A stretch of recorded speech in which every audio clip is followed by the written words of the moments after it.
তাহাজ্জুদের সময়টা এমন সময় ইয়ানজিলু রাব্বুনা ইলা সামাঈদ দুনিয়া, রব্বুল আলামিন আরশের উপর থেকে দুনিয়ার আকাশে নেমে আসে মানে বিশেষ একটা মনোযোগ দেয় আর দুনিয়াবাসীর ডেকে ডেকে বলে গোলাম আলা মিন মুস্তাগফিরিনা গফির আলা, কার ক্ষমা লাগবে ক্ষমা চাও, সব গুনাহ আমি ক্ষমা করে দেব।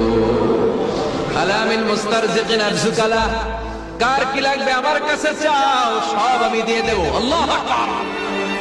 আলা মিন মুস্তাকসিন আকসুলা, যার জামা দরকার জামা চাও জামা দেব, ক্ষমতা দরকার ক্ষমতা চাও ক্ষমতা দেব, নেককার স্ত্রী দরকার নেককার সন্তান দরকার সন্তান চাও সন্তান দেব। সব দেয়ার মালিক কে? কেউ যেটা পারে না পারে কে? কেউ যেটা দেয় না দেয় কে? কেউ যেটা বোঝে না বোঝে কে? আল্লাহ শেষ রাতে আম করে ডাকে, দেওয়ার জন্য ডাকে, কিন্তু চাওয়ার সময় আমাদের নেই। উনি দেওয়ার জন্য প্রস্তুত, কিন্তু এটা তো নেওয়ার লোক লাগবে। কথা কয়